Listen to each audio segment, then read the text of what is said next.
नमस्कार दोस्तों, स्वागत है आपका मेरे सोशल मीडिया प्लेटफॉर्म पे। और आज है 7 नवंबर और सभी भारतवासियों को आज छठ पूजा की हार्दिक शुभकामनाएं। ये छठ पूजा, तो छठ पूजा का भारतवर्ष में बहुत ही महत्वपूर्ण उत्सव है। इसको मनाया जाता है। और ये जो छठ पूजा की शुरुआत जो हुई है वो बिहार, पूर्वी उत्तर प्रदेश और नेपाल का जो तराई इलाका है वहाँ से हुआ है। तो आज हम लोग जानेंगे कि आखिरकार ये जो छठ पूजा है वो क्यों मनाया जाता है।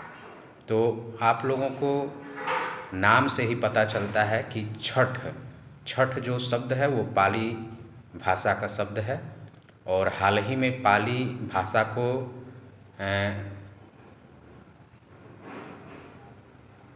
को शास्त्रीय भाषा का दर्जा प्रदान किया गया है प्रधानमंत्री नरेंद्र मोदी जी के द्वारा। तो छठ मतलब छठवां दिन। तो छठ पूजा जो है वो तथागत गौतम बुद्ध की माँ जो महामाया थी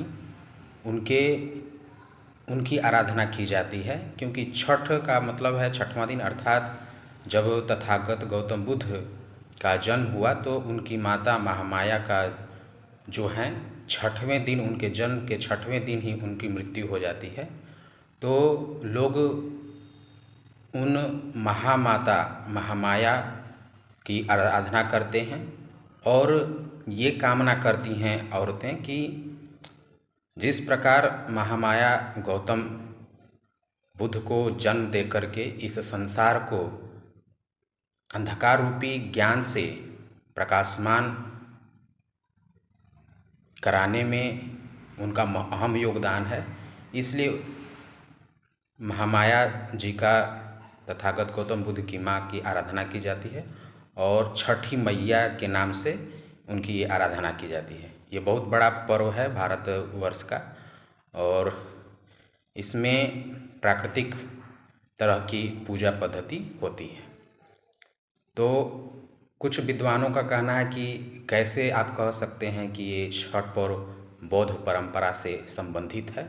तो इसमें जो सिंबल हैं इसमें उसको आप अध्ययन कर सकते हैं। विभिन्न थेरवादी ग्रंथों में इसकी जानकारी दी गई है। फाहियान भी अपनी डायरी में इसका मेंशन किए हैं। तो आइए हम आपको भी बताते हैं कि किस प्रकार ये संबंध है बौद्ध धर्म से। तो आप देखे होंगे कि जो उसमें बनाया जाता है, जो आज जो प्रचलित है वेदी जिसको बोलते हैं, इसको इसलिए वेदी से कहा गया कि युवेद से इसका है, तो इसका कोई वेद से संबंध नहीं है। इसको प्राचीन में और पुरातन समय में इसको हम लोग वो मनौती स्तूप बोलते हैं। यानी कि तथा गौतम बुद्ध की तरह प्रकाशवान ज्ञानवान पुत्र की प्राप्ति की इच्छा से जो छठी मैया का व्रत होता है महिलाओं के द्वारा, तो वो मनौती करती हैं, यानी कि मनौती स्तूप। ये जो स्तूप है आप इसे नालंदा विश्वविद्यालय के जो खुदाई के दौरान मिले हैं उसको भी देख सकते हैं। और बोध गया में जो गौतम बुद्ध की बोधि मंदिर है बोध गया में, तो वहाँ भी मनौती स्तूप को देख सकते हैं। और कहीं कहीं प्रचलन है बिहार में कि पहाड़ी इलाकों में जो बौद्ध धर्म से रिलेटेड कुछ मंदिर हैं तो वहाँ पे लोग पत्थर की स्तूप बनाते हैं।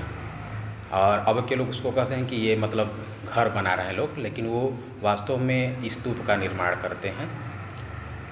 तो ये तथा और कहीं उत्तरी बिहार और चंपारण इलाका में इस मनौती स्तूप को, जो हम वेदी आज लोग कह रहे हैं, तो इसको सिरसौता भी कहा जाता है। सिरसौता का मतलब होता है सिरी स्तूप। सिरसौता जो है सिरी स्तूप का बिगड़ा हुआ रूप है। और सिरी तथागत गौतम बुद्ध को कहा जाता है और स्तूप मतलब तथागत गौतम बुद्ध का स्तूप।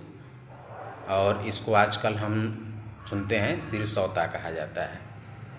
और सिरी जैसे सीरी जो शब्द है वो गौतम बुद्ध के लिए है, इसीलिए सीरीपाद मतलब गौतम बुद्ध के चरण के लिए सीरीपाद का भी कहा जाता है। और जो छठ पूजा में जो जो जो प्रसाद बनता है, जो आज हम लोग उसको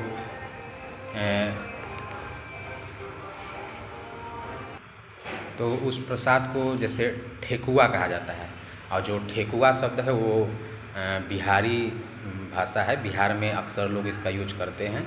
तो ठेकुआ शब्द है जिसको कहा जाता है कि जिसको ठोक करके बनाया जाए तो उसको ठेकुआ बोलते हैं। तो एक विद्वान हुए हैं पश्चिम बंगाल के, उन्होंने इसको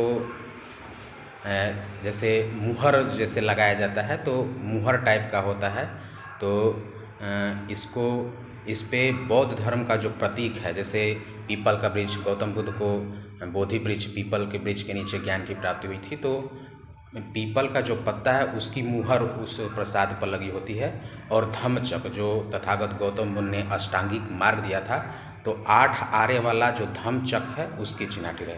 अब आधुनिक समय में कई नए नए मतलब चिन्ह आ रहे हैं, तो ये है। और फिर हम इसमें देखते हैं कि ये तो छठी मैया हो गया, लेकिन इसमें हम एक चीज़ देखते हैं कि छठी मैया के नाम से ये जो पूजा होती है, और शाम और सुबह को जो सूर्य भगवान को अर्घ दिया जाता है। तो थेरवाद ग्रंथों में क्या हुआ है कि तथागत गौतम बुद्ध के 100 गुणों की वर्णन की गई है, और उनको सूर्य के सिंबल के रूप में प्रदर्शित किया गया है, क्योंकि जो सूर्य हैं वो अंधकार को अपने प्रकाश से चीर करके पूरे विश्व को प्रकाशमान करते हैं। उसी प्रकार तथागत गौतम बुद्ध को ज्ञान प्राप्ति के बाद उन्होंने मानव समाज के अज्ञान रूपी प्रकाश को प्रकाशित किया, और इसीलिए उनको सूर्य की उपाधि दी जाती है। और उगते हुए सूर्य जो हैं तथागत गौतम बुद्ध के जन्म और ज्ञान के प्रतीक हैं, जो अर्घ दी जाती है। और जो डूबते हुए सूरज की अर्घ दी जाती है वो तथागत गौतम बुद्ध के महापरिनिर्वाण को प्रदर्शित करता है, क्योंकि तथागत गौतम बुद्ध का जन्म और महापरिनिर्वाण बौद्ध धर्म में एक बहुत बड़ा उसको समझा जाता है, तो सूर्य की उपाधि दी गई है। और आप देखेंगे कि जो सूर्य मंदिर है, जो सूर्य की प्रतिमा है, वो जो शिल्पकला है वो तथागत गौतम बुद्ध के संकल्पना से ही बनी है। जो सूर्य मंदिर हैं जितने भी और सूर्य प्रतिमाएं हैं, उसमें थेरवादी ग्रंथों में उनको 7 घोड़ों का सवारी बताया गया है, सवारी करते हैं तथागत गौतम बुद्ध। और इसी संकल्पना, इसी शिल्पकला को देख करके सूर्य भगवान की आज मूर्तियाँ बनती हैं, उनके मंदिर हैं। तो आप लोगों ने देखा और सुना कि छठ पर्व जो महापर्व है वो तथागत गौतम बुद्ध और उनकी माता महामाया के से संबंधित है। और जो महापर्व छठ का जो पूजा है महापर्व कहा जाता है। ये जो महाशब्द है तथागत गौतम बुद्ध की घटनाओं से ही है, क्योंकि तथागत गौतम बुद्ध को जन्म देने वाली उनकी माँ को महामाया कहा गया है, और उनका पालन पोषण करने वाले उनकी जो मौसी थी महाप्रजापति गौतमी उनको कहा जाता है।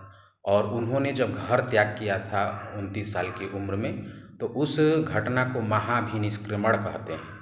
और जब उनका परिनिर्वाण हुआ तो उसको महापरिनिर्वाण कहते हैं। तो ये जो महाशब्द है वो भी तथागत गौतम बुद्ध की जीवन वृत्तांतों से ही लिया गया है। और एक बार फिर आप सभी लोगों को छठ पूजा की हार्दिक शुभकामनाएं। बहुत बहुत धन्यवाद। और आप इसी तरह की वीडियो बौद्ध धर्म से रिलेटेड, तथागत गौतम बुद्ध से रिलेटेड अगर देखना चाहते हैं तो मेरे चैनल को लाइक करें, शेयर करें, सब्सक्राइब करें। बहुत बहुत धन्यवाद।